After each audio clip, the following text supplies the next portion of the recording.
I have been busy with MH370. It's a really complicated case. We know that somebody took this plane. 40 minutes after the plane left Kuala Lumpur, somebody turned off all the electronic gear, pulled a 180, flew to the northwest, and flew for 6 more hours. Somebody did that. Now, how do you take a plane? It has no security layer. So there's absolutely nothing standing between a determined, sophisticated, ruthless, and sophisticated actor on the plane who wants to go into electronics bay and take control and fly it from there. It's possible that this plane was cyber hacked. All of the commands that actually move the control surfaces come from a different place in the plane. We have very different viewpoints on many things. But a lot of these issues are American issues. They're not Republican or Democrat issues. Welcome back to Elevated Thoughts. Today, we have the pleasure of being joined for a second time by our friend of the show, Jeff Wise, who is the aviation journalist and lead investigator that was featured in the MH370 Disappearance documentary on Netflix. Jeff, thanks for coming. How are you? Hey guys, I'm doing great. Thanks for having me back. Yeah, well, we're really excited to talk to you. In fact, this episode will come out just before the 11th year anniversary of the disappearance of this plane. And you have been going along steadily since we basically met you last year with diving even deeper into this mystery. And every single week you've been coming out with a podcast episode, or roughly, that it goes into another aspect of this crazy disappearance. So can you tell us a little bit about, like, are you starting to go a little bit, mental thinking about this plane every day? Well, I have been busy with MH370. It's a really complicated case, and I happen to find the complexity really interesting. If you don't find complexity interesting, I'm sure like my wife, frankly, has much less of an appetite for this topic than me. But, I love it. To me, it's just like a playground, and there's so many aspects from, trying to collect shells. I mean, there's a website, it's killing me right now, but NOAA has a website where they release buoys that travel around the world, and you can track all the currents, and it's like incredibly fascinating scientific information. And they have a website where you can see where every single individual buoy is, and you can see when it's about to run aground. And so just in the last few weeks, 2 buoys have run aground on Eastern Australia. And I've called people up and said, hey, and I explained to them who I am and what I'm doing. And people get very excited. One of them got so excited that they called the local news channel. And the local news channel got excited and did a whole segment about it. I posted it on my website, a link to it. So I've been collecting these Barnacle data, and I'm collecting data that no scientist has ever collected, trying to use these barnacles that are very ubiquitous around the oceans as kind of a natural data tag. I think it's scientifically super interesting, the idea that there's this organism that for anything that falls in the ocean, it will tell you how long it's been in the ocean. Yeah. And I'm the only person on the earth that's collecting this data. And I'm collecting this data with the help of volunteers around the world, just ordinary people that I call up. And it's all because of this NOAA data. And what we're hearing today is that the Trump administration is gutting NOAA. And so they're basically just making the weather forecast go away. They're making all this research go away.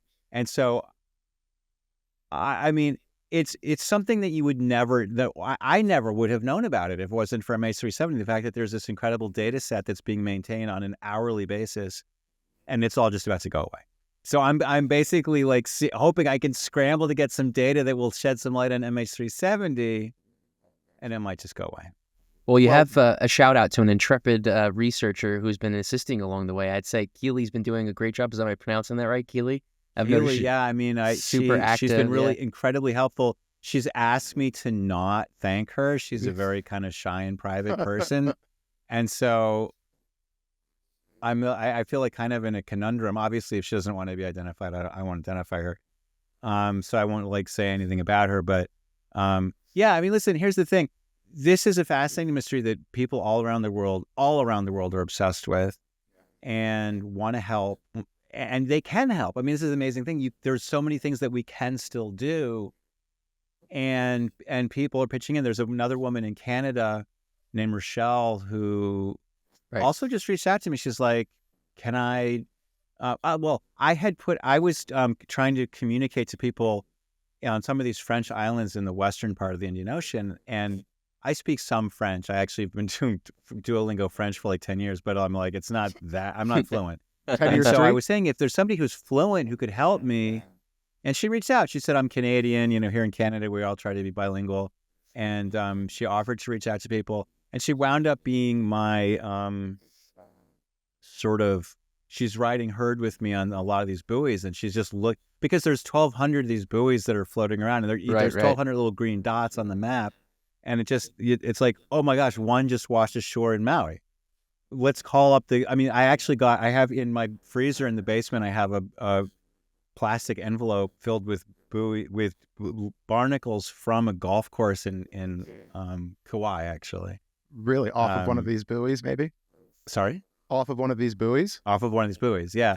And so she had been like, I think this buoy's going to run ashore in Kauai. I'm like, never. It's not. It's going in a totally different direction. And then it did. She was right. And I was like, so people are coming forward and want to help. And it's one of the most awesome things about what I do is just being able to engage with people and kind of take part in a collective enterprise that we all, because the world is so dark right now. And the idea that people are good and want to help, I think most people wake up in the morning and put on their pants and think like, how can I make the world better for me, for my family, for my community, for the world? Most people want to be a force for good. They really, really do. And there's just not that many opportunities. And there's so many voices that are telling us, oh, it's all a zero-sum game. Everyone's out for themselves. That's not how that's not how anybody wants to live. And so it's been really, in a dark time, it has been a ray of light to be able to work on this with other people who just want to help. Remind me the name of season 2 of your podcast. The first season was called Deep Dive MH370. I did it with a guy who had reached out to me who suggested this idea. And then we did like 30 episodes, and it was clear that we weren't exactly on the same page. So I basically started from scratch with the second season, which is more me, and then bringing in more independent experts, and that is called Finding MH370. Okay. And so when I tell people about I have findingmh370.com is the show page, which has additional information, and people can sign up and do paid memberships and stuff. So, but mostly it's on YouTube. It's mostly a video podcast. I've noticed that your videos have been getting a lot of traction, and it's because you've been focusing on a recent development, right? Where when you mentioned NOAA and the buoys and the drift data, that might be publicly funded, but there's something else that's going on recently that's more privately funded. Can you tell us about that? You're talking about Ocean Infinity? Oh, I am. That's right. Okay. So I've been kind of trying to explain to the world what happened to this plane and all the different technical details. But meanwhile, and as you say, I've been trying to sort of collect data on my own. But meanwhile, there is this company that had already searched 120,000 square kilometers of the southern seabed back in 2018. And they had been sort of making noises for over a year saying, oh, Malaysia is going to give us permission to search some more.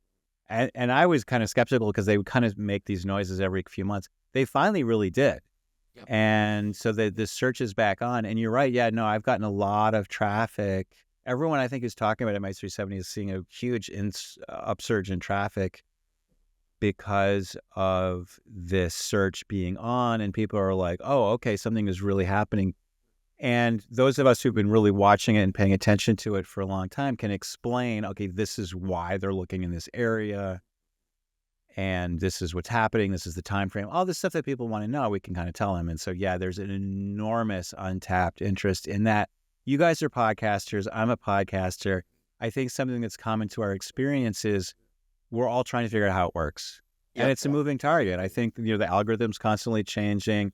I went on a guy's show who has like a huge followership, and he was saying that one of the reasons he got so many subscribers is he was doing shorts at a time when shorts were really incentivized. And Mhm. he was saying like they're not incentivized anymore. Like you don't get that many hits for it. So we're trying to always figure out what people care about, what the algorithm, what will steer people to what we want to say.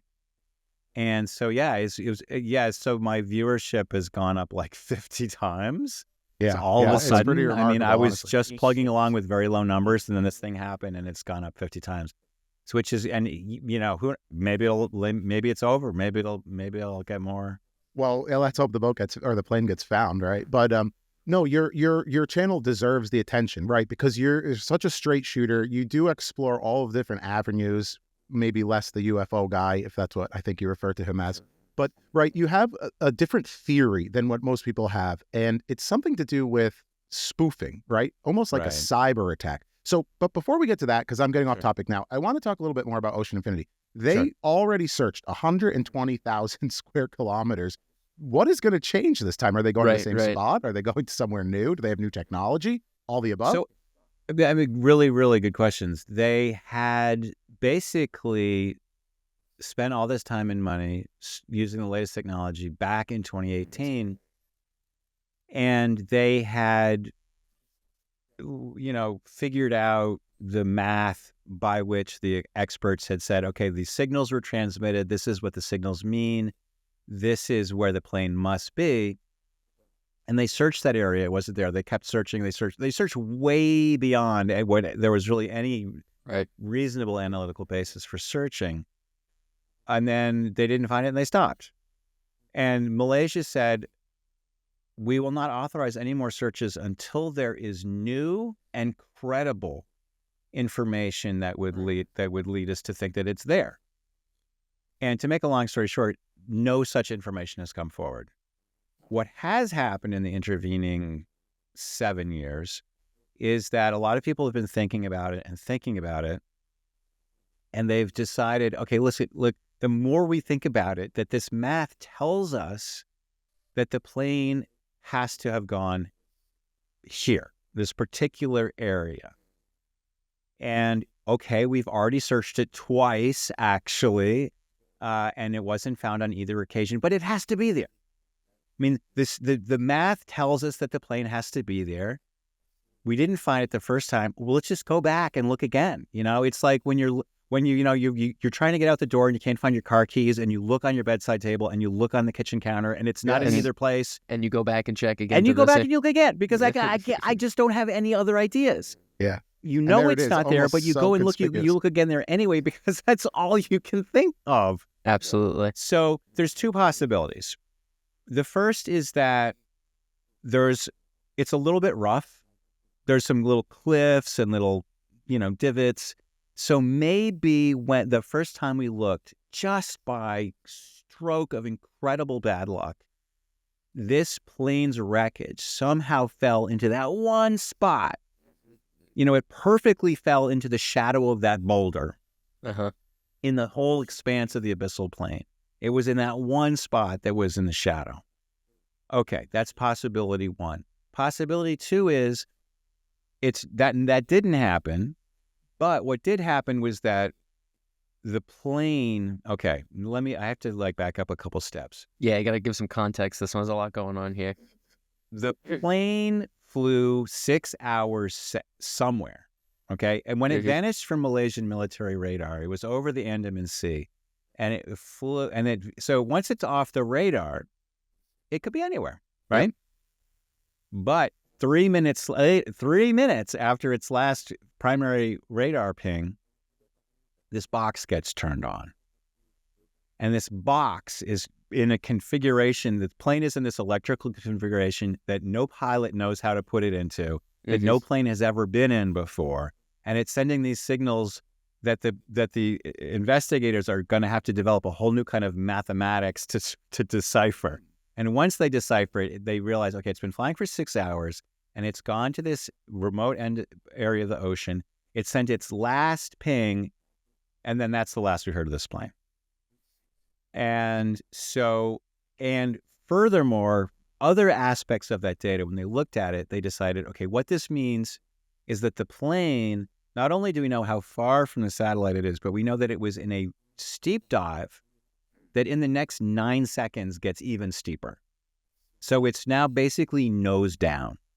So the last glimpse we have of this plane is it's at such and such a distance from the satellite, and it's nose diving into the ocean. Can I ask, I don't remember that portion of that. It was nose diving. Is that from the Inmarsat data? It's the BTO data, if I'm not mistaken, or maybe I am. It's actually a different aspect of the BFO data. BFO, okay. So basically, when they looked at the BFO data is the Doppler frequency shift Right. at which the signal was recorded. The BTO data tells you how far it is from the satellite. Okay. The BTO data tells you a little bit more. It's complicated, but for present purposes, let's just say that the BFO data. One of the things that the BFO data can tell you is that it was going vertically really down. Okay. And so when the scientists looked at this, they thought, okay, it's going down, and then 9 seconds later, it's going down really even faster. And so it must be like it's nose down. And so it's already, we think that it's run out of fuel a little while before, so it's already lost some altitude. You're catching it at a kind of a random moment. Mm-hmm. And so presumably if it's in a dive, it wasn't just in a dive for those 2 seconds that Sure. it's probably it had to have been in that dive for a while. And so it had to have lost a lot of altitude. Therefore, it couldn't have gone too far after that last signal. However, this is the second possibility. If it's not, either it's hiding behind a rock or in a crevice, or the pilot, having put it into a steep nosedive, changed his mind and put it into a glide and managed to turn that altitude into distance, and he got further away from the 7th arc. Now, it seems like a really unlikely thing to do, but we're in that stage where we've already looked on the kitchen counter and we've already looked on the bedside table, and it's in neither. So we're like really grasping for straws. And so on this third search, they have defined a very small area. They're like, it's either in this, like, it has to be this. And we're going to search that 15,000 square miles. Remember, the last time they searched was 120,000 square miles. Right. And a different company had done 120,000 before that. So 240,000 before, now we're down to just 15,000. So less than 10%. But we feel like if it's not there, we have no analytical basis for even looking in the Southern Indian Ocean. And that's where we are today. They've already searched...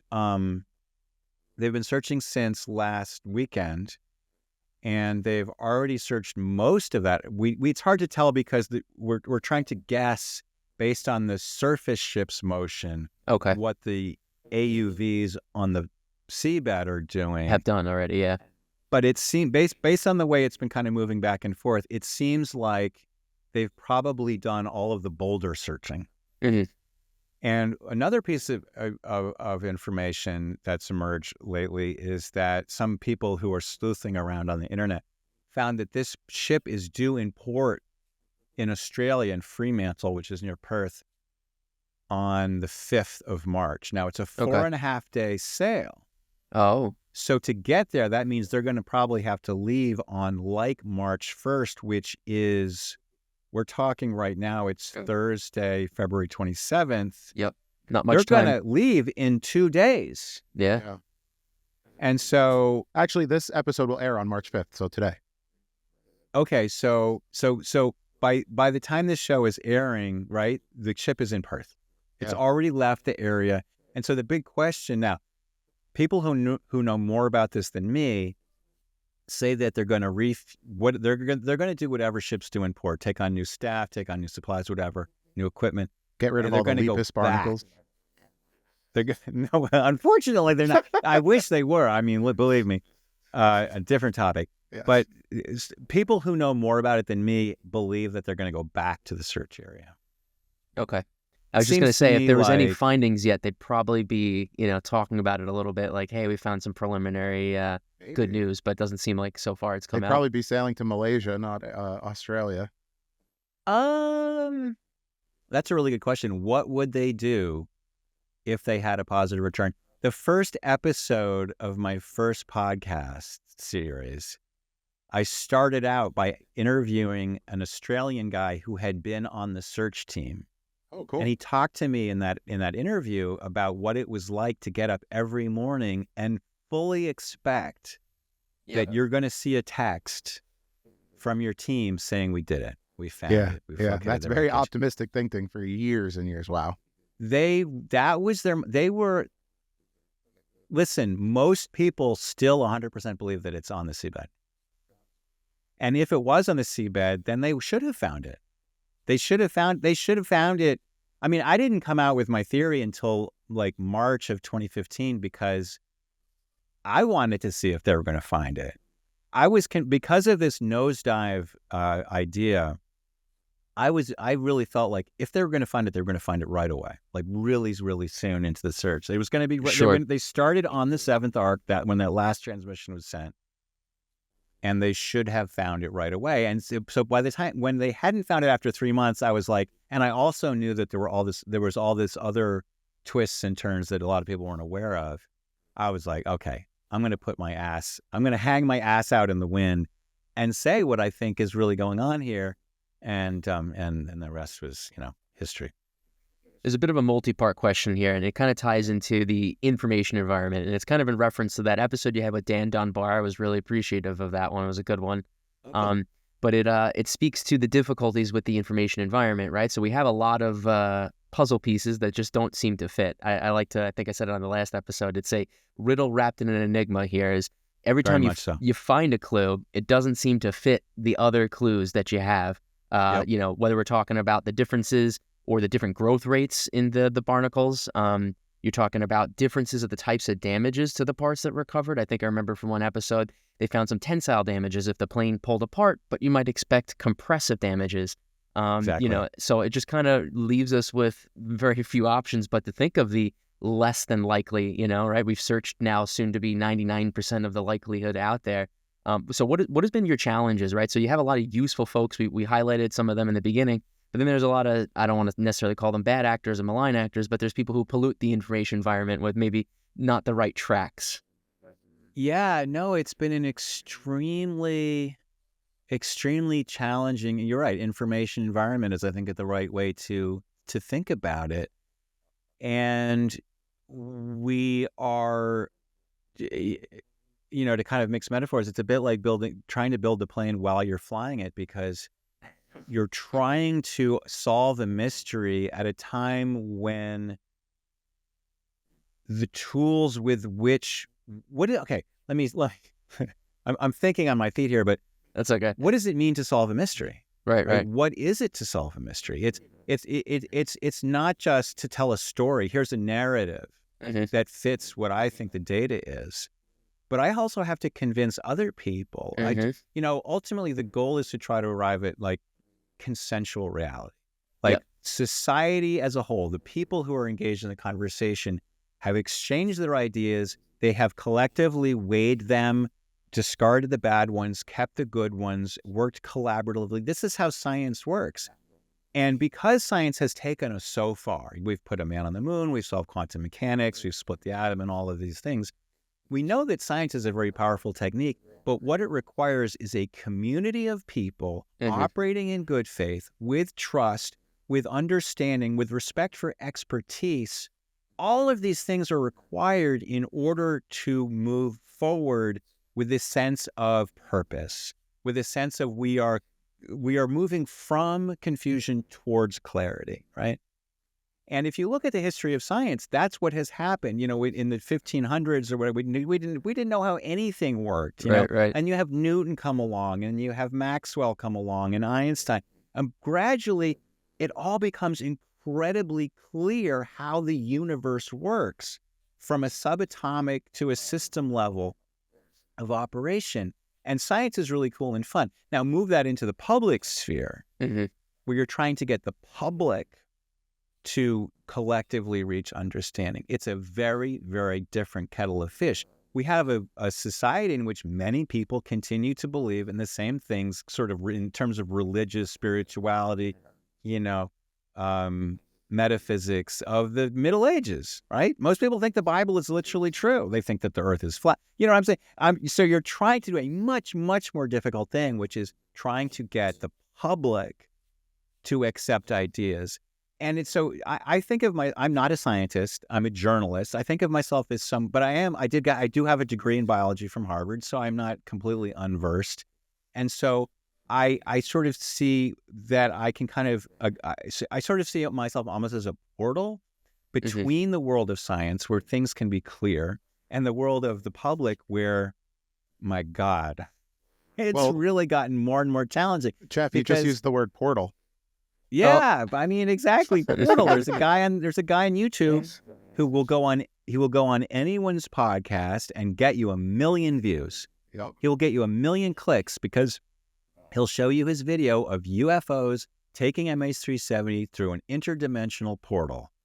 And I have tons of people, and I'm not on that wavelength at all, obviously, right? Right. And you started, I've been on a very discursive odyssey here, but you asked me about my theory. And what I've been trying to say all along is like, yes, I have a theory. Yes, I have been looking at the evidence. And to me, it seems like one answer is better than the others. But that's not the primary thing for me. What I'm trying to talk to people about is process. I know how science works. I'm trying to explain to you that there is a way forward from obscurity to clarity. And it's not just clinging to your personal theory that you love the best. You have to listen to other people. You have to not lie to people. And you have to not assume that other people are lying. It's a community of good faith and goodwill. And it's really hard to try to carve that out in an environment which is so full of hucksters, fraudsters, people who will do anything for a click. And that's what gets incentivized. So we're kind of working at cross purposes, I think, to the structure that we're operating in. And that's what it feels like. I mean, I feel like there's a lot of people of good faith in the world who want to do good in the world. And frankly, we live in a world in which all of the incentives are working against us. For sure. And all of the really bad people, the Tate brothers just came back to the United States. What? Yeah. What are we doing here? Absolutely. I don't like that one. We talk about on this show a little bit the woke right, how the you have the very far woke left in some cases where they have identity politics and they want to cancel, and it's okay to use vitriol because it's fighting this fascism. But now you have the woke right emergence that uses identity politics, wants to cancel the other side. If they think something is good, we think it's bad. They don't mind using hatred and violence and vitriol. And it's like, whoa, guys, equally bad. It's all this reaction, but it's so interesting to have in the MH370 world become so politicized, to have the two sides. Like, you could guess a person's politics based on what they think about MH370 in a lot of cases. And actually, we went down the same rabbit hole with an archaeologist named Flint Dibble, and how he was attacked online by his theories on just saying that there's no evidence for Atlantis, wanting to follow a scientific process as a leader in archaeology for years and years. And Graham Hancock and the Atlantis bros online want to come out and say, you just don't want to ask questions. And basically, Hitler used a swastika because actually they have other, unearthly reasons they did it, and we don't know. And it's like, what? How did you just get from one to the other? But we talk a lot about how the audience capture is how you get the clicks, and trying to just explore ideas and be honest and say, oh, I must have been wrong about that, or I can change my mind about that. That's where you don't get any attention, but that's actually how you create this long form content and like the community, right, that you've built, because now you're doing like the radar segments and all of that where you actually engage your listeners. And I think that's cool. That's how you're going to pull in the public. But we've talked a little bit about the process. If you have something to say, go ahead and say it. But I do want you to put a pin on what your theory is, because it's so interesting and you're the only person I've heard say it. Okay. What I've basically been tracking is that, okay, we know that somebody took this plane, and why that is another story. But I'm just going to tell you that there's lots of, we have good reason to think that somebody took 40 minutes after the plane left Kuala Lumpur, somebody turned off all the electronic gear, pulled a 180, flew to the northwest, turned on a box, and flew for 6 more hours. Somebody did that. And we can tell about something about that person because not everyone can do that. Like the fact that somebody did all these things vastly reduces the possibility of who could have done that. Now, how do you take a plane?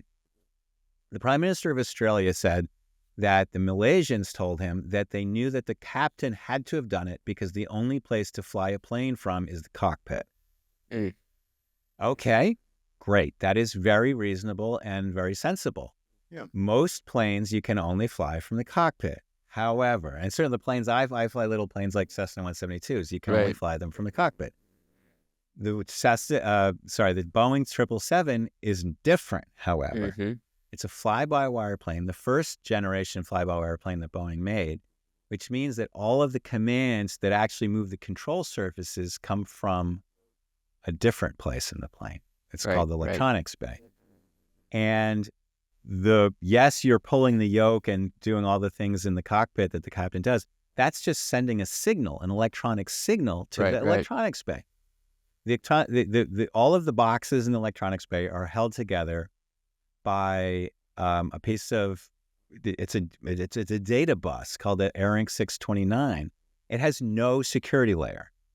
The room itself has no lock on it. There's a hatch from the first class compartment. So there's absolutely nothing standing between a determined, sophisticated, ruthless, and sophisticated actor on the plane who wants to go into electronics bay and take control and fly it from there. So for people who say only the captain could have taken it, it must be in the southern seabed, I say, actually, you might be right, but there's good reason to think that you might not be right. It's possible that this plane was cyber hacked. And at the time that this first happened in 2014, the idea of cybersecurity in aviation was not really talked about. And in order for a cyber hack to take place, you need what's called an attack surface, meaning a vulnerability that somebody could exploit. And you also need a person who can carry it out. You need an actor, an attacker. And at the time, so that's 2 requirements that are pretty stiff requirements, and a person, basically a vulnerability, and a person who can exploit that vulnerability. At the time, that seemed like a really heavy lift. However, in the years that have happened since then, 2 things have happened. One is that it's become incredibly clear that there is a very bad, very sophisticated, very resourceful, and very successful antagonist out there in the form of Russia, which has not only shot down airplanes, hijacked airplanes, blown up airplanes, has tampered with GPS. It's done this very sophisticated form of electronic warfare attack called GPS smart spoofing, primarily in the Baltics, as a way to punish its opponents in the Free West. So it has not only shown it also shot down a sister airplane of MH370 4.5 months later. So we definitely have an actor who is motivated, very interested in carrying out hostile attacks, and it has the technology and cyber. And so in the months after MH370 disappeared, the FAA had hired a contractor in Virginia to do a report on cybersecurity vulnerabilities of the entire U.S. aviation fleet. They were looking at where the vulnerabilities lie. Really old planes where it's all, mechanical linkages and stuff. There's no cybersecurity link. The 777 was the first generation. It was built before there was really an awareness of how things can get hacked. It's now the year 2025. We live in the Internet of Things. Your light bulb can get hacked. Your fridge can get hacked. Your worst enemy can come and turn off your freezer and thaw out your meat. These things can happen. Absolutely. We live in a world that's so complex, and sort of tying some threads here together. We live in a world that is so complicated, in part because it wants to seem simple, right? Mm-hmm. So your fridge is so simple. It has the fridges. I don't know. My fridge isn't like this, but you go to the showroom and there's like a fridge with like a massive TV screen on the front. Yeah, yeah. It shows you like what's in your fridge. Yeah. And you don't, and Yeah. you can even like, you could be coming home from work and you can ask your fridge, do I have any milk? They have a fridge that has a camera that shines on the inside of your fridge to then display it on the screen on the outside of your fridge. I'm not kidding. My friend has it. Unbelievable. And it can probably, like with AI, your fridge can tell you, look, you have avocados, Yeah. but they're not good. Yeah, they're not Right? looking so good. They're not looking so good. I'm worried about your avocados. You need to eat those. So the upshot of all this is that your life is very simple. You don't have to worry about whether your avocados are good or not. Your fridge will tell you. But that simplicity on your end is the result of complexity of almost unimaginable magnitude on the other side. Right, right. And so people think everything is simple. And so the thing that people kept throwing back at me as I would be talking about this kind of stuff was Occam's razor. Simple explanations are the best. And I'm trying to tell you, dudes, you're living in a world of unfathomable complexity. Right, right. Occam's razor is not appropriate at all. When you take a world of unfathomable complexity and add in highly sophisticated actors who want to do you harm by screwing with you. I mentioned earlier that Russia has been tampering with GPS signals in the Baltics. We don't really know why. I mean, they can make a plane like it's flying from A to B and all of a sudden it starts drifting 15 degrees off course. And eventually the pilot's like, I'm not where I'm supposed to be. And he like calls up air traffic control and gets a radar vector. It hasn't caused any harm or anything. We don't know why they're doing this. They're just with us at some level. They're just trying to make, and believe me, the Estonians, the Lithuanians, the Finns, they've been dealing with this shit for hundreds of years. There is absolutely not a shadow of doubt in their minds that this is exactly what's happening. Now, the further you get away from that front line, those borderland areas, people are like, well, you know, who knows? We all have different motives, you know, da, da, da. And so where we are sitting quite far away, people are like, they don't see it. They don't see that this is what's happening. And so basically the thing that I've been trying to say to dismayingly little effect is, holy shit. If what I'm not saying I can tell you with 100% certainty that I'm correct, but if I'm correct, this is a deeply scary, terrifying idea that we're up against an antagonist who is so much smarter than us, so much more ruthless than us, that we are completely unable to even imagine that he's doing it, let alone stop him from doing it. And so basically, the metaphor that keeps coming to my mind is a dodo, right? The sailor comes aboard, comes ashore in Mauritius back in 1700 or whatever, and the bird's like, what an interesting creature that is. It looks like a bird, but it doesn't have feathers. Bonk. You're right, right. Now the dodo's dead, right? And all the dodos are like, I don't understand. That dodo seemed healthy, and now he's just lying there. What could be the cause of this?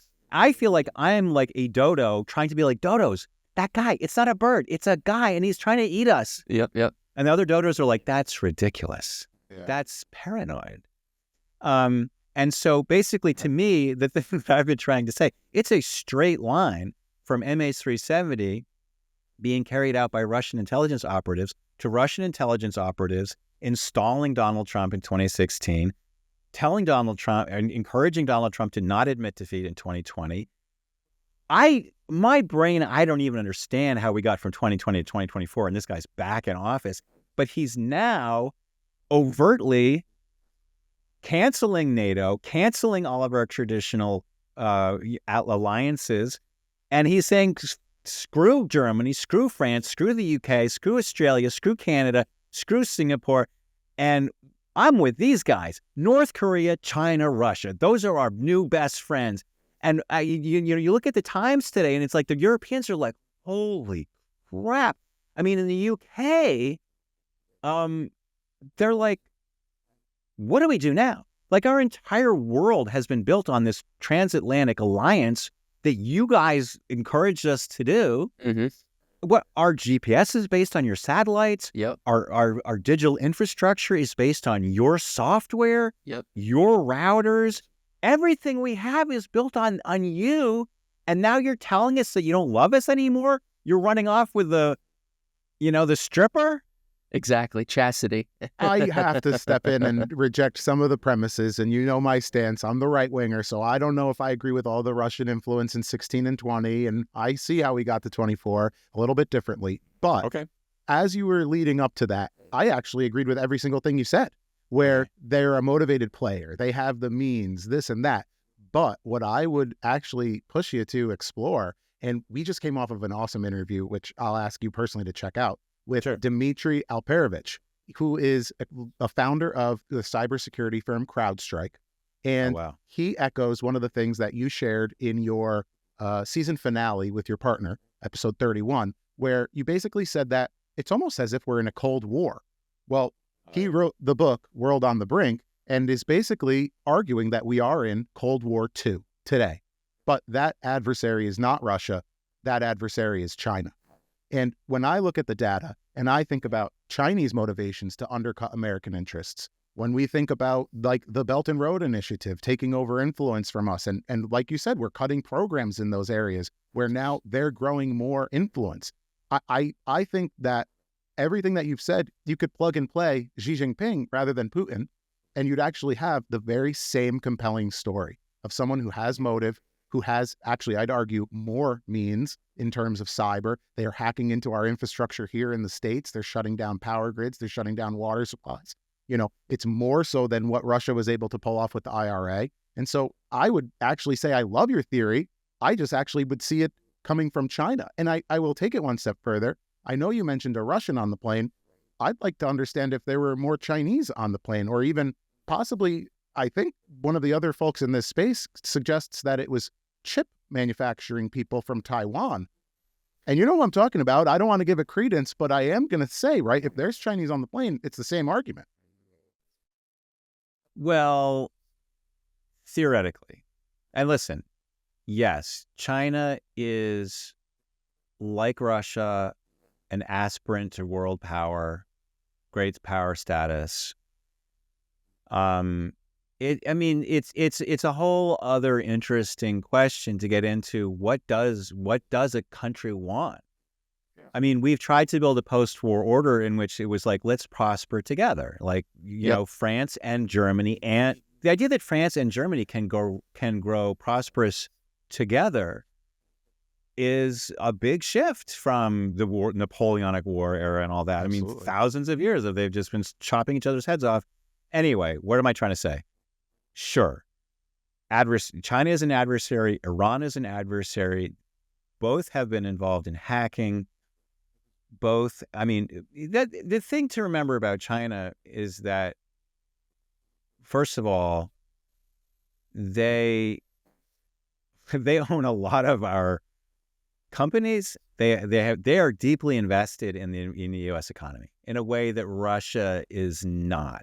Okay. It's a lot of apples and oranges. We can't get it. I mean, look, we could do a graduate degree in international relations, right, and still not have clarity on this issue. Let me just say this: you're limited in who perpetrated MH370 because of the evidence that exists, right? Unless you think that like everything was just invented from whole cloth, if you believe that the evidence was created due to known physical processes, then the plane either went into the southern Indian Ocean or it went to Kazakhstan. If it went to Kazakhstan, it really couldn't have been China. It really had to be Russia. Well, can you speak to more about that theory? Because Mike, right, we spoke with Dmitry about something, how China dodges our export controls in the semiconductor field by importing to Kazakhstan. That's their neighbor that they're actually using. And so first though, explain to me the seventh ping, right? So you've got a satellite here on some latitude, and then you've got an arc, and we know the plane either went this way, or you're suggesting it could have went this way to then hit this arced ping.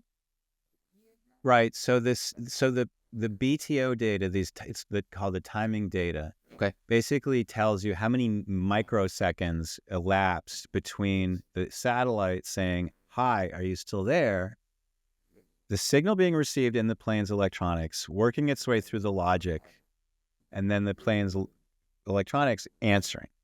So the logic is like a fixed interval The only variable is how long it takes that signal to travel through space. And so each of the seven pings tells you how far the plane is away. If you imagine a string, if you're at the end of a piece of string and I know how long the string is, and I know that you're standing on the ground, I don't know where you are, but I do know that you have to be somewhere on a fragment of a circle.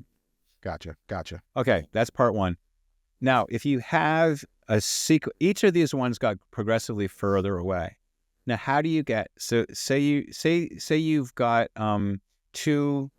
For simply sake, imagine they're straight lines, right? You've got two parallel lines that are, let's say they're 100 miles apart, and you're traveling at 200 miles an hour, and they're 100 miles apart. So, how do you get from one to the other? They're 100 miles apart, but you're traveling at 200 miles an hour because you went at an angle. Okay. Yep. Right. And so you either went at an angle to the right or you went at an angle to the left. There's two paths. There's a mirror image implied. And so if you do that again and again and again through each of these 7 iterations, you wind up with two paths. Right. And in this One of case, the paths, he flew for 6 hours, north or south. Yeah. For 6 hours. Right. Yeah. And you don't know exactly, maybe they took a turn, right? Or maybe they were curving, maybe they changed their speed. But there's some math that you can do, but it turns out that if you do a lot of math, you wind up with the same answer that we started with, which is that the plane probably flew straight and fast the way the planes do, and it either went to this particular area of the Southern Ocean or it went the other way and wound up in Kazakhstan. And so, and they tested it against other real flights to see how well it worked, and it worked out pretty well. And this is how they define the seabed search area. But, to get back to the issue of could it have gone somewhere else? Could China have taken it? If China had taken it, they took it to Kazakhstan. That's not really negotiable. Kazakhstan is an ally of Russia, particularly at that time it was an ally of Russia. That's not true, only an ally of Russia, but a really interesting, we mentioned Keeley. I don't want to say too much about Keeley because of her privacy, but Keeley did a lot of searching around, and she found that there was this whole secret Russian base that I didn't know about. I knew about Baikonur, which is leased by Russia from Kazakhstan. Okay, It's very famous because that's where everyone goes into space from. Yep. But there's another one where Russia was building its version of Star Wars on the edge of this lake. A Death Star? So there's a whole video I could do. There is a video on YouTube about this particular base and all the things that they were trying to do. And it's not too far from the 7th Arc. And she's like, there's a runway there and you could fly there. So there's all these places that would be very convenient to go if you wanted to steal a plane.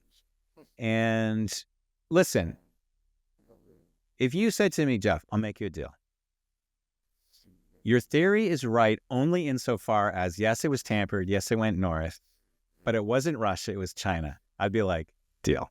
I'll take that deal. I'll take that it. deal. Yes. I'll take that deal. Listen, I'm no fan of Russia. I'm no apologist. I just really, when we, over the last, whatever, it's been 10 years now, talking about this war, comparing. 11. Yeah, there you go. 11 now, yeah. Comparing their economy, comparing their advancements, their industries, their capabilities on the battlefield. I don't see it. I mean, granted, we don't have much to compare it to with China, but we know that they're manufacturing chips that are in the 5 to 7 nanometers. We can't even do that here. They're doing stuff better than us.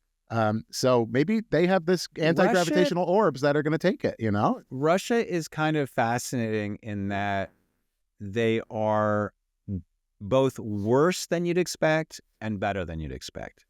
I mean, don't forget, they got the H-bomb really quickly after we did. They did, yeah. They put a satellite in orbit before we did.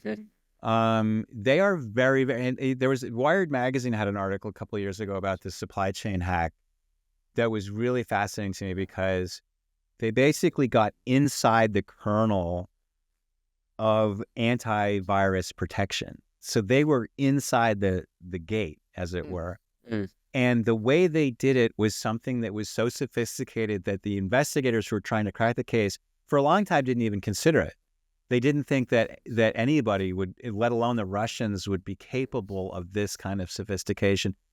There was also a great award-winning documentary actually that came out, I think, in about 2016, about how the Russians hacked the Olympic doping system. Right. The Swiss had invented a kind of urine collection bottle that once you screw the cap on, it is untamperable.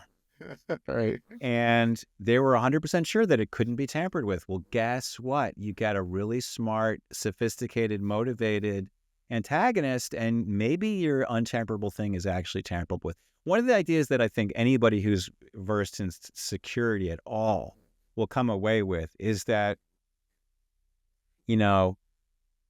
untamperable, unpenetrable, unhackable, no such thing. Matter of time. Right. Somebody, this is what drove me crazy about MH370, was that basically the reason that Inmarsat refused to consider that the data could have been tampered with was that it would require someone to be smarter than them. Yeah, ego. And that was simply inconceivable to them. Right. That is the most dangerous mindset you can have in an adverse security environment. Right. Meanwhile, how would they even know? They don't have the ability to forensically analyze to see if they were tampered. Many of the cases you wouldn't even be able to detect it. I said this before, but in 2014, the aviation industry really didn't have a security mindset. They were thinking about safety, which is like making the engines not break, the pilots not screw up. They weren't worried about adversarial attack. That has changed a lot. Right. Since then. I think we now know that we're in an adversarial environment, but it's required a big shift. One of the first things that Trump did, by the way, was to disband this committee that the TSA had to look at security issues for airports and airplanes. And so if you imagine a younger, more handsome Jeff Wise of 2014, really worried that we were under attack and wondering if we were going to rise to the occasion and recognize that there was a threat afoot. Fast forward 11 years to the world that we live in now, where basically the president of the United States is like, no, Putin's my best friend, disbanding all of Tulsi Gabbard is now the national director of intelligence. We're disbanding all of these task forces that dealt with foreign interference. I'd be like, shit, this is literally my worst case scenario. This is my worst case scenario. He's a populist. I'll give you that. He is a populist. I think folks don't appreciate these programs until you start realizing, things worked well because there were no problems because they were working. That, like you said, the world is a complex place and we take things for granted. I turn the key in my car and it's going to work because there's, engineers all along the way who have figured out how to make better engines over time. But like you said, there's a massive amount of complexity to make the simplicity of turning your key for the car to just work. So I guess my question is, how do we improve this information environment? I feel like we're getting farther and farther away from that, right? It seems like it's getting worse and worse. So I guess if you could tie that answer into what you're, trying to do in the next upcoming episodes in your work. Well, MH370 is actually just a part of what I do. I'm actually like a fully functioning journalist who writes about other things as well. You've been quite busy with the recent accidents lately, unfortunately, but yeah. Yeah, I've been writing about the accidents, but I've also I did a piece for New York Magazine a year or two ago about exactly this. I'd been spending a lot of time thinking about the information environment per se and what we can do. And specifically, how can we deal with the problem of malevolent actors in an open society? An open society, a democracy. I strongly believe that a democracy is how human beings should organize themselves. And that requires people to have good information. Mm-hmm. And there's this kind of idea that's been kicking around for a while that like the best way to fight bad information is more information. Right. I think that idea has been thoroughly disproven in my estimation. And so basically the article that I wrote was the working title was, "Do we have a right to not be lied to?" And because I think that that a democracy is a lot like a beehive. or a market. Like all of these are things where like you have a large number of individual agents, each of which has limited information, which collectively have access to all the information. Yeah. And by trading information among them, they can discover what the optimal solution is, right? Makes That sense. only will work if there isn't someone f***ing it up, right? If you have some sort of antagonist who's injecting false information, it will distort that marketplace of ideas and you will get a bad solution. And that it could ultimately wind up in the death of the hive, the death of the market, the death of the democracy.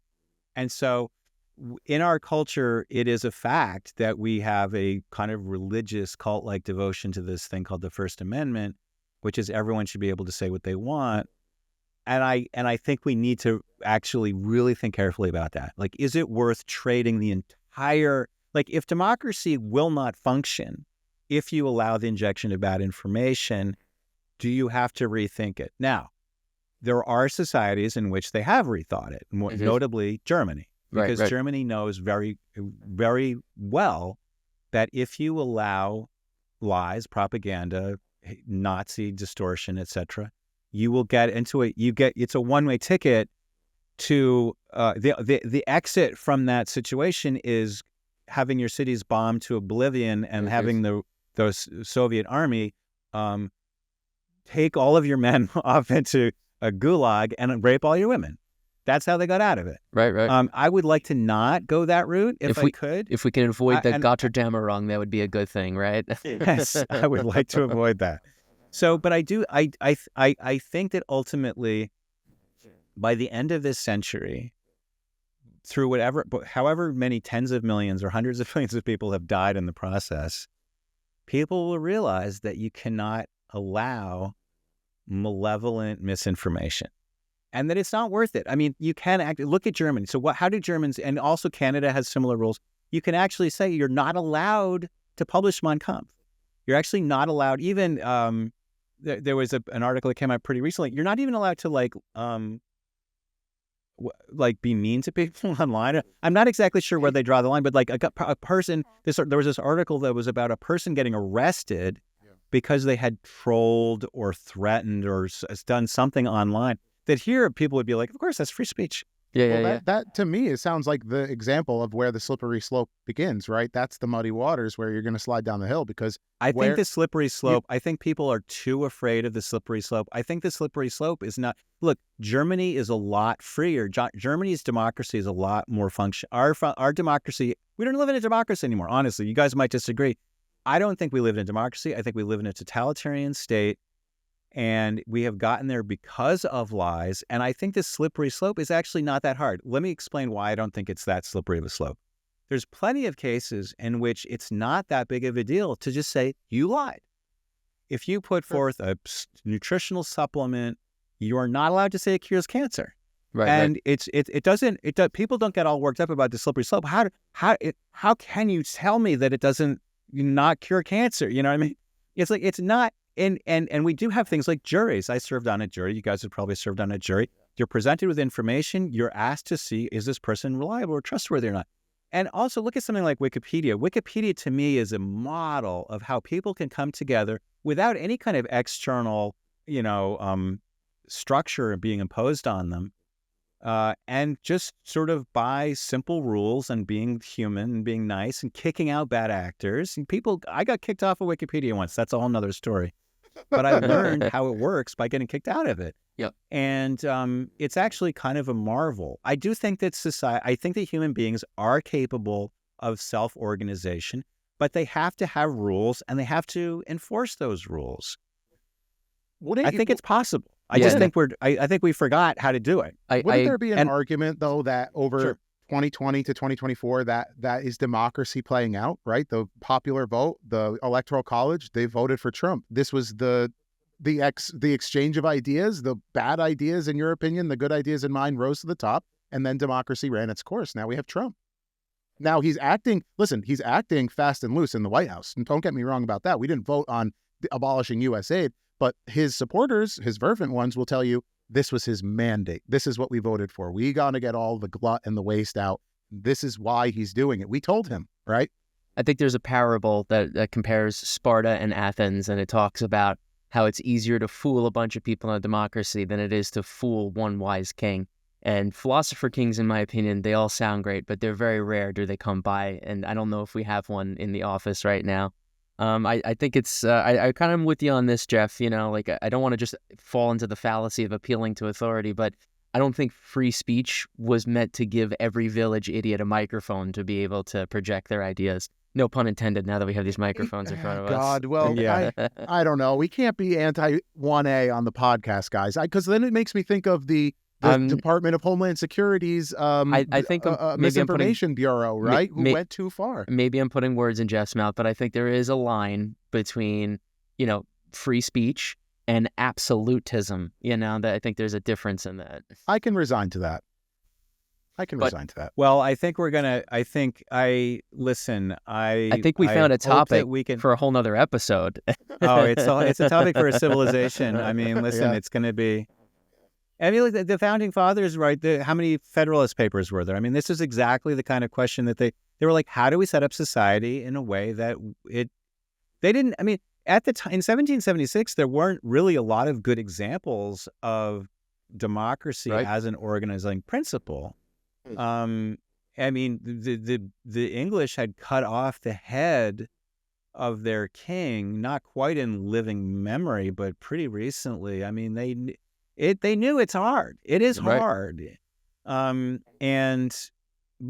you know, it's all it's kind of tied back to what we talked about. We're all talking on YouTube, right? We're trying to figure out how YouTube works. We're trying to figure out how the modern information environment works. What can you say? It's not just about like, what can I get away with saying, but what can I say in a way that people are gonna watch the video? Like, I need the clicks, because if I don't get the clicks, I'm just talking to myself. As much as I love hearing myself talk. Yeah, exactly. Try editing the videos. You'll hear yourself for about 6 hours every hour. But it is a challenge, because, you know, we talked before about how it seems simple on the surface, but it's complicated behind the scenes. And not only that, but it's getting worse. Right. Faster than we can figure it out. I feel like we're chasing after the car, but the car is getting further and further away. And I don't listen, but all we can do is get in the battle. You know, I've learned a lot about how YouTube algorithm works just by looking at my analytics panel and sort of seeing, oh, that worked, that didn't work. And I have no reason to think or expect that any of this is going to work out. Right. But all you can do is fight the good fight. Fight the good fight, do the best you can, try to sort of see how it works out. And it's weird, honestly, because I've never been more catastrophically alarmed and distressed about the state of society. But personally, I mean, there's all these things that people want me to write about. I'm getting this great engagement. I love the sense of community of people are, you know, volunteering and asking questions and sharing knowledge. It's wonderful. There's so much about life right now that is wonderful. And there's just one thing that's really, really, really awful. And so you just have to think about the things that are good as much as you can, I guess. Well, so Jeff, where can we find you? Where's a good place to find you on your website, your social media apps? Let the folks know where they can follow your work. I appreciate that. The show page is findingmh370.com. There's I have all the videos are there. You can click through to the YouTube channel. You can also go straight to the YouTube channel. And I also have I have a jeffwise.net website where I write a lot for New York Magazine. I just was on Morning Joe this morning, which you guys both probably hate. Not a fan of Morning Joe.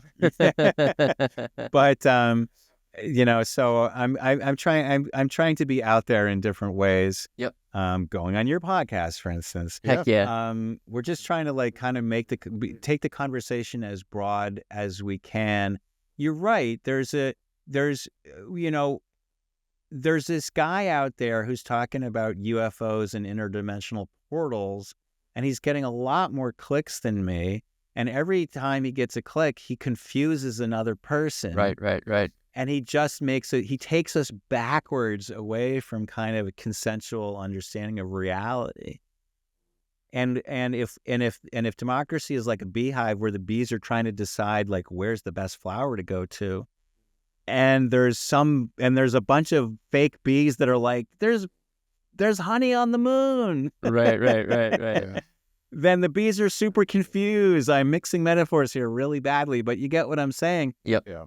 It's like we need to figure out how we can return to something like a consensual reality that makes some kind of sense. Now, back in the day when they were lying to us about, Vietnam, or they were lying to us about Cambodia, or they've lied to us all along, but at least like there really was Cambodia. I mean, that actually was real. Uh-huh. You know what I mean? I felt like however removed we might have been from the truth in those days, at least it bore some reality. It's not like today where UFO people say, oh no, this guy's really got it figured out. They took MH370, the UFOs took it through an interdimensional portal. And I'm like, what are you talking about? Yeah. None of that shit's real. What do you guys tell me that Sleeping White took it to, Higglesdorf or whatever where the wizards are. I mean, it's like your amazing. brain is melted. Yeah. I will say that when we first spoke, of course, you were 2 weeks after we interviewed Ashton, and I was like totally bought in when I talked to him. Wow. And that was the following week after we talked with the visual effects artist, and I was like, wait, these are literally like stock graphics in this video? Kind of fishy. And then I remember when we spoke with you, I said something along the lines of like, the one thing that Ashton has going for him is he's put together a narrative. He's built a hypothesis. He's got strings of his evidence that pull together to form the story. And I had felt that at that time, maybe you didn't have I think you did have the hacking story, but I don't know if you tied it to your theory yet. And I was like, oh, now you have a story. It's pretty compelling. You definitely have the strands of the evidence to pull it together. I think you're probably the one that's leading this fight and leading this investigation in my eyes, based on all the different theories out there. I don't necessarily subscribe to those, but I will admit they're fun to follow. But you're right. You're confusing the people because he's got 500,000 followers and views compared to our 10,000 followers and views. And it's like, wait a minute, but we're really actually dissecting these things here. And he's kind of just like going on about 0 point energy, which would be cool if it existed. Waiting for the day. He did promise us a discount on his first, 0 point energy device. I think it's on tape. Yeah. So right. We're gonna hold him that's to exciting. that. Yeah. Well, no, I mean, I think it's a really interesting question. I think he offers it's like a pseudo narrative, I think, because I don't think it actually adds up. The parts aren't really real. It's like a car made out of coconuts on Gilligan's Island. Like it's not. It looks like a car. Sure. Does it have a transmission? Just don't kick the tires. That's all. And one of the ideas I've really been fighting against for 11 years is the framing that this inevitably gets packaged up in by most journalists who write about MH370 is there's so many theories about MH370. And I try to tell them, no, there's not. There's really not. There's a few couple notions. Credible ones. Yeah. Yeah. I mean, for instance, some people think that the moon was captured as a independent body. Some people think there was a collision between Earth and a Mars-like body. Those are theories. Those are hypotheses. You can model them. You'd have expectations from them. They're theories. They're hypotheses. The idea that the moon is made out of green cheese is not a hypothesis. Right. It's based on no evidence. It doesn't make any predictions, and the predictions that it does make are easily disproven.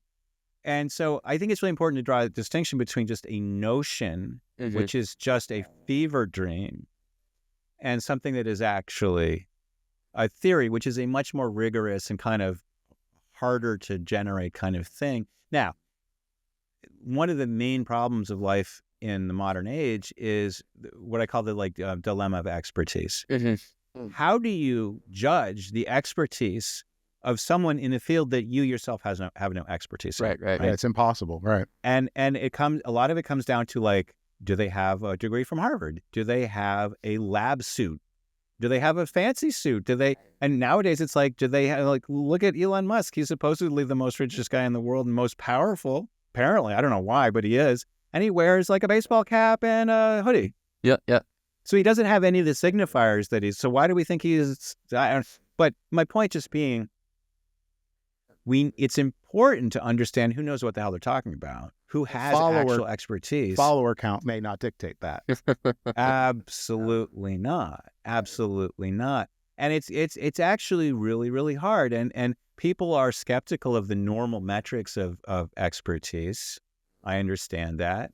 But you get a kind of we're living in a world now where there's a kind of inversion where the metrics that used to signify reliable expertise are now the reverse. And so I don't really want to get into conversation with you guys about Fauci, but he is a good example of someone who was taken from a certain demographic, says this guy is, he's been doing this for decades, he's fought the fight, he's like, and then it gets reversed. It's like, no, this guy, because he's been doing it for so many decades, because he's been in government for so long, it means he's actually a bad guy. He's actually, the opposite. And this is deeply, deeply, deeply, deeply problematic, because if you can't decide who even knows what they're talking about, you are completely lost and there is no way home. So these are profound problems. And I do think that people of good faith can disagree. I think that people of good faith can be actually completely dangerously wrong. Sure. And so the challenge becomes, how do you bring those people to, and I don't know, because I honestly feel like trying to construct a carefully constructed reality based on real expertise is like artisanal cheese making. It's like every little one is hand by hand, one by one by one. No one size fits 10,000 all, followers. It's like I'm doing it by 10,000 followers, 10,000 followers. And the liars and the charlatans could just use have one got formula. it mass produced. They just like, it's so easy because all you have to do is like, I'm going to say 50 things and whichever gets the most clicks, I'm going to go to that. I don't care what I say. I like Sure, the saying I that do not care what I say. I am just going to say the thing that gets the most. And there's all these people out there who are just hungry for something. And they're just hungry for, they don't know whether, they're going to read the entire internet. And then one day they're going to be like, oh, QAnon. Mhm. Oh, I like that. I don't know why. It's just like, it gives me goosebumps. I like to hear QAnon. And so it's like, there could have been 50 different versions of QAnon, but that's the one that just kind of like, stuck. it kind of glommed onto the receptors. It's like, it's got that weird shape. It's like the way that the immune system makes. Protein. Yeah. It's the way that the immune system makes antibodies. It makes every conceivable shape it can think of. And the ones that glom onto the virus, it multiplies them. That's interesting. And so we're dealing with this is virality. It's right.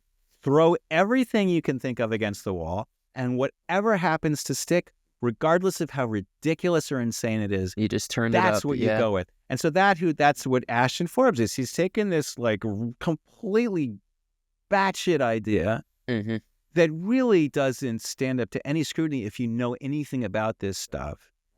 And unfortunately, he's just one. You've got this other guy, Richard Godfrey, who actually was one of the original.